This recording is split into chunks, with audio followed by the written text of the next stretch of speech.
Lotus Ventures Inc. is a BC-based medical marijuana company poised to launch into the rapidly evolving cannabis sector. Lotus is in the final review stage of the Health Canada approvals to become a licensed producer, having arranged facility financing of up to $12 million, plus building permits for its prototype indoor production facility. Shares trade under the symbol J on the Canadian Securities Exchange. Visit our website at lotusventures.ca.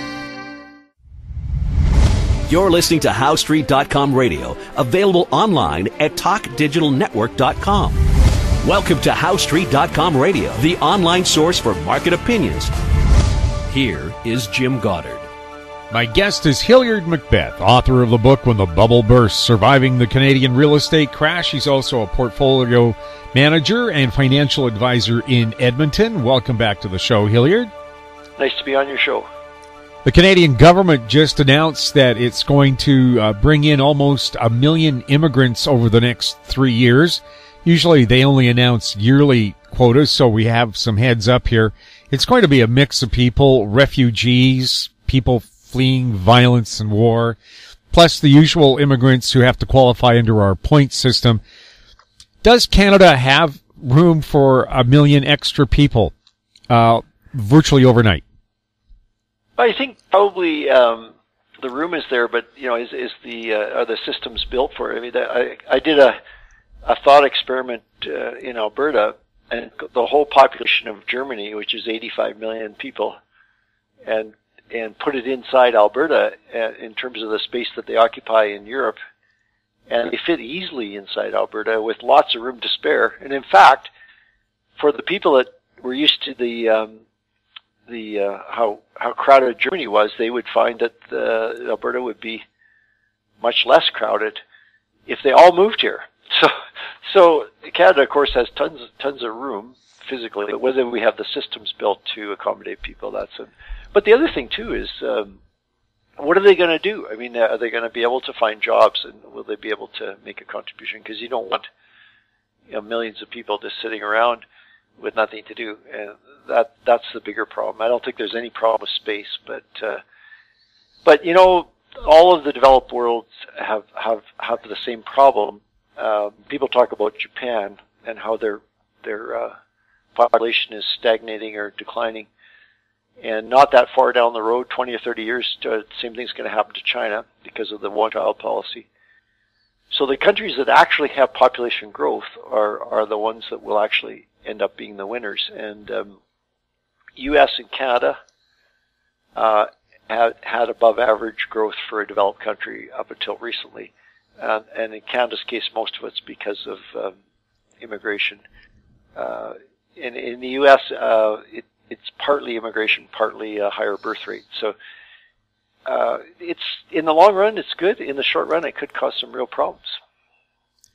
Well, Canada in the past has had welcoming arms for immigrants, and every time we've done it, some headaches when it first happens, but our economic growth is because we had wide open doors for such a long time, and somebody's got to look after us old folks. Yeah, that's right. Well, it's like, I think you and I talked about this, watching this on my street that I live on. There's 9 houses from corner to corner, and 4 of them are empty right now because people all died, and none of them were baby boomers. All of them are older than baby boomers, and the 5 remaining houses are occupied by about 10 baby boomers. So in Europe, there'd probably be 50 or 100 people living in this space, and here in Edmonton we got 10 people. And of course, all of the baby boomers eventually will move on with the next, hopefully not for 20 years, but at some point they will. So who's going to replace all these baby boomers and the older people? And right now it's looking like it could be a problem, because there's lots of room now. Might be different in Vancouver and Toronto, but certainly in Alberta there's lots and lots of room for more people, and maybe we should be welcoming them. But Donald Trump wants to copy our immigration system. He's talking openly about a merit-based system. Saw him on Twitter today talking about it.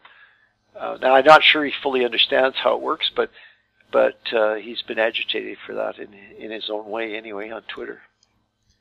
We'll have more with Hillard Macbeth right after the break.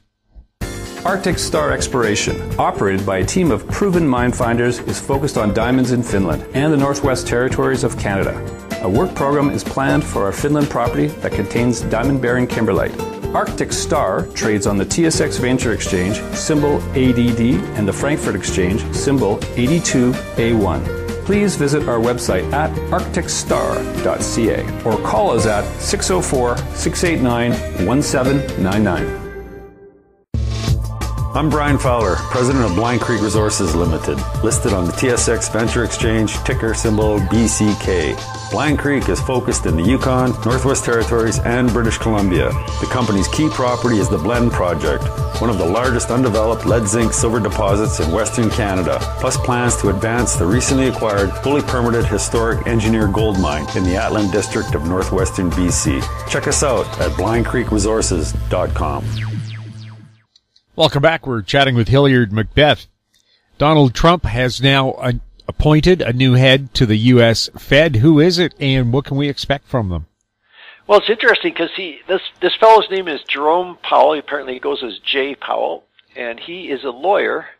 He's a Republican, but he was appointed to the Federal Reserve in 2011 or 12 by Barack Obama. So I thought that would disqualify him right there because the new president doesn't want to do anything that Obama did, but I guess in this case he did, or he's about to do it. It's so far all we know is that Powell's been told he's got the nomination, but he's apparently a middle of the road. For instance, one thing he's never done although he's been on there for 5 years, he's never dissented from an opinion. They have the majority view, and then they have dissenting opinions sometimes when they raise rates or lower rates or whatever.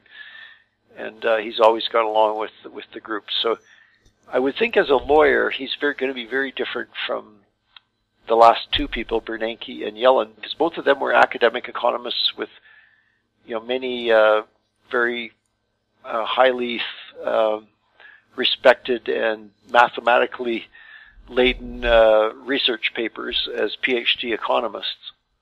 And this guy, of course, won't have any of that. So maybe it'll be an advantage that he won't be tied down with what he said in the past.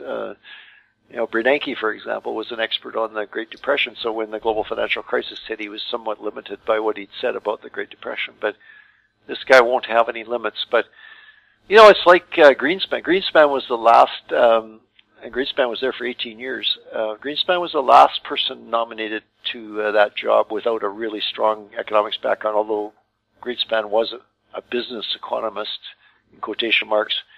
He was not a true academic economist by any means. And so now we've got another one, and I think sometimes the main attribute is they want somebody who's not going to rock the boat. In other words, they may hike rates, but they're not going to continuously do it until they're like 3 times what they are right now.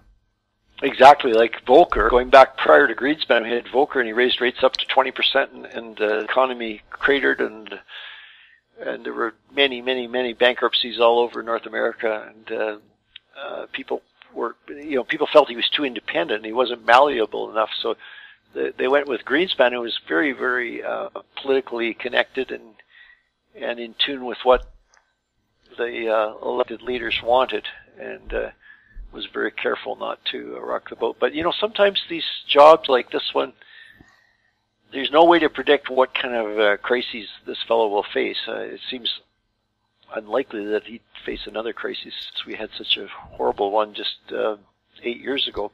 Well, don't forget, Janet Yellen said we shouldn't expect an economic crisis in our lifetime. Yeah, that's right. I'm hoping to live longer than that. Maybe she wasn't expecting to live very long. But, that was a shocking comment. And that's my area of research right now, is how the banking system interacts with the economy. And all of the economic models, they don't even take into consideration the risks of the banking system because they don't recognize money and banking as having any influence over the economy. And everybody knows that they have a huge influence. The biggest influence, obviously, of banking is how much credit they inject into the system and who they give it to. So, for example, in Canada, we've had a huge amount of credit given into the system to buy houses, and they've given it to pretty much anybody that can come up with the 5% down payment and qualify for CMHC mortgages. So now they're starting to tighten that up, but it's been going on for more than 10 years. So there's a huge amount of money out there to people who, in the past, maybe if you go back 30 or 40 years, wouldn't have qualified for those loans. So that'll have a big influence on Canada's economy for a long time.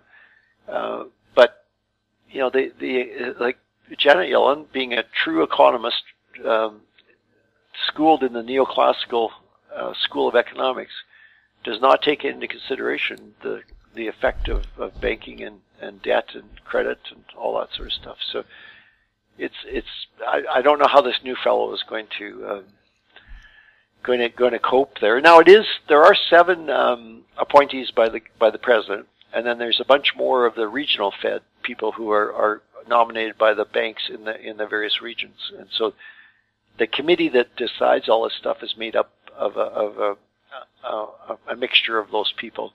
And then there are something like over 200 PhD economists employed by the Federal Reserve in Washington, and there's another similar amount, 200 or so, employed in all the regional Feds around the U.S. So over 400 PhD economists. I don't know if that's that could be a negative, I guess. The scary thing would be if they all agreed on something, because then if they did, they'd be bound to be wrong. But well, Hillard, didn't you tell me once about how people view economists and how they view the world? Yeah, so what I heard in graduate school was an economist is somebody who has never actually met a person but has had one described to them.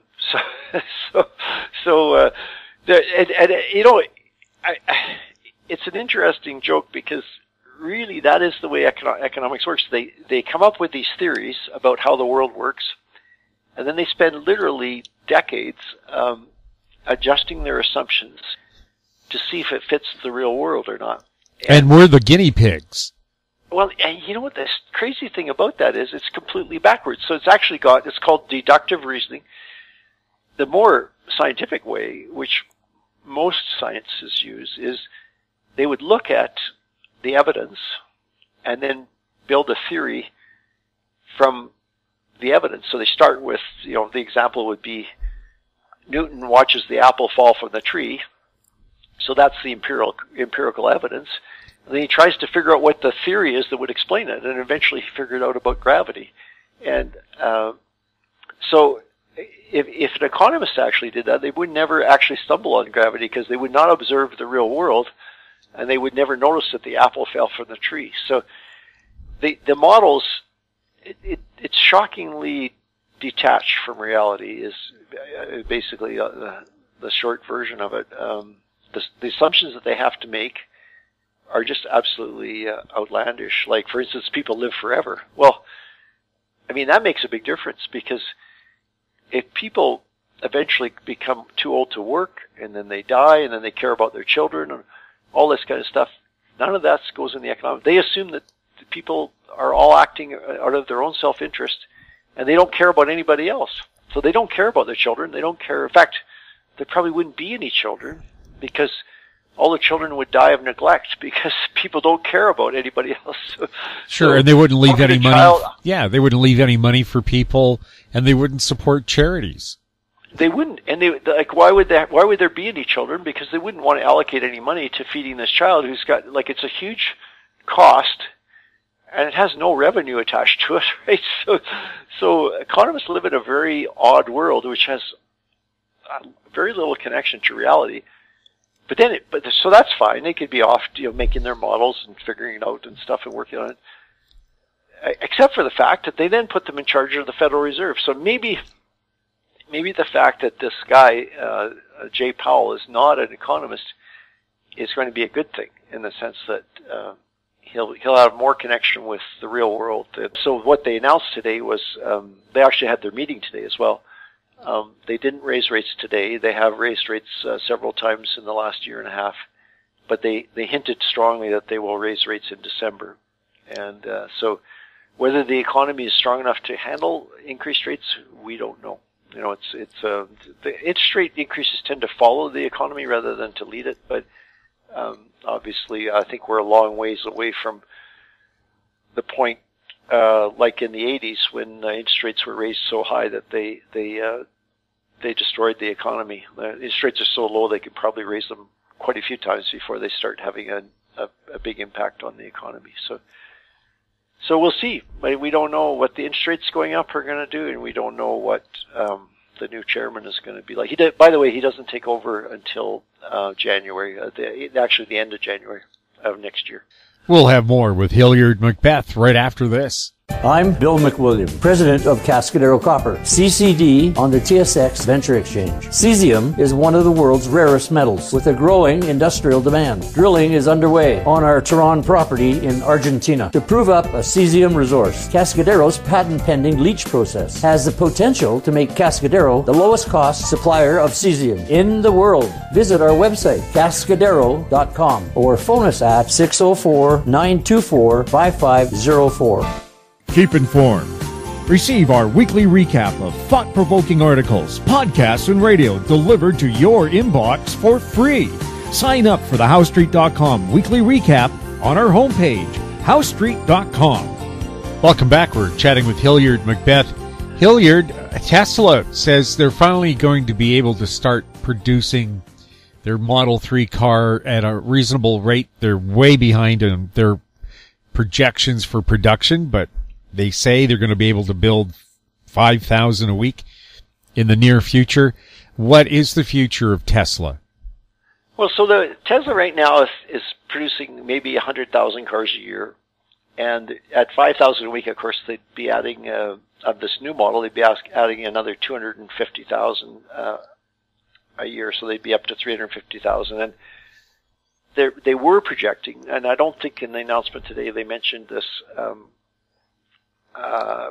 but there might be a conference call. They were projecting 1 million cars a year by 2020. So 1 million would be about 6% of the U.S. production. Now, of course, Tesla is counting all the worldwide sales, and they actually have a lot of sales in Europe.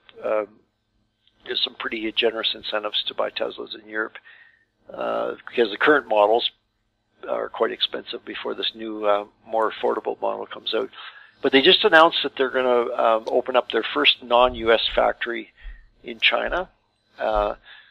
And the battery factory, which is huge, is in Nevada, and Panasonic is their partner there. And Panasonic mentioned that they, just yesterday, that they see that they should be able to ramp up production there. So I think what they meant was they were waiting for Tesla to get more organized on producing these Model 3 cars, the more affordable one, before they could ramp up their production of batteries. So the batteries is not the limiting factor. Demand for sure is not the limiting factor. There's lots of demand for these cars. My guess, although I have bought a little bit of the stock for myself, I haven't made a huge commitment to it yet. It's very expensive. It's trading at there's no earnings, so it's trading at an infinite multiple of earnings. But if they can hit 1 million cars a year by 2020 or even 2021, but if they can make a couple of $1,000 profit per car, then the current valuation is not expensive. It would be about 20 times earnings if that model worked, and I would expect that a disruptive technology like the electric car would probably attract a higher multiple than 20 times. It probably might even go as high as 30 or 40 times. So it's very expensive now. Yes, they have a lot of potential problems that could trip them up. But if it all works, even if it's a year late or 6 months late or something. Hillard, you own and operate a Tesla. What is it like to drive one of those?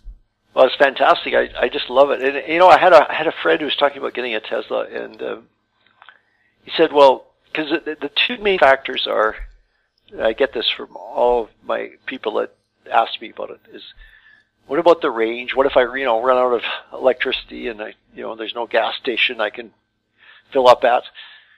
And the second thing is the winter operation. How cold, how bad does it get in the winter? So the one that I have, the Model S that I have, has got over 500 kilometers range, which is way beyond what anybody needs in terms of daily driving. And Tesla set up these charging stations all along the major highways in North America, which you can get a top-up of in 20 or 30 minutes of a fairly large, like half a charge would take 20 minutes or so. So you could add, say, 200 or 300 miles in 20 minutes, or kilometers, I should say, 200 or 300 kilometers in 20 minutes. So that isn't really a problem. It's a big problem in people's mind, but it's actually not a really big problem. The other one, the cold weather, the range does go down quite a bit in the cold weather mostly because of the two things, I guess. The heater takes quite a bit of energy, and also the battery itself does not produce the same amount of power when it gets too cold. But again, in the model of, my range of 500K, it doesn't really make any difference to me if I lose 25%. I'm, probably don't even drive 50 kilometers a day. So what my friend that was asking me about it, he was so concerned about these two things, that he said, okay, I'll have my regular car. I'll keep my regular car. I'll have this as my other car. And I said, no, that's not going to work. And he said, what do you mean? And I said, well, because the Tesla is so much more fun to drive than a gasoline car that you'll never want to drive as soon as you get a Tesla, you'll never want to drive your gasoline car again. And that applies not just to Tesla, but all electric cars. And the reason for that is the power is instantaneous. As soon as you give it power on the power pedal, the car just leaps forward. And it's so much fun. And then as soon as you take your foot off the accelerator, the car immediately slows down because it's trying to capture that energy to recharge the battery. So there's quite a drain there's quite a pull on the speed of the car to try and re-inject that back into the battery. So it's just so much more fun than driving a regular car that once people discover that, they're going to forget about the range anxiety. They're going to forget about the worries about cold weather, and I wouldn't be surprised to see many people adopt it if there's a decent, affordable version available, and that's what isn't quite here yet. Hillard, thank you so much for chatting with us. Nice to talk to you. My guest has been Hillard Macbeth, author of the book When the Bubble Burst, Surviving the Canadian Real Estate Crash. His website, macbethgroup.com. You're listening to HoweStreet.com radio. If you have any questions for the show or our guests, they can be emailed to info@HoweStreet.com. I'm Jim Goddard. Thanks for listening. Comments made on HoweStreet.com radio are an expression of opinion only and should not be construed in any matter whatsoever as recommendations to buy or sell any financial instrument at any time. Available online at TalkDigitalNetwork.com. HoweStreet.com radio is a production of HoweStreet Media Incorporated.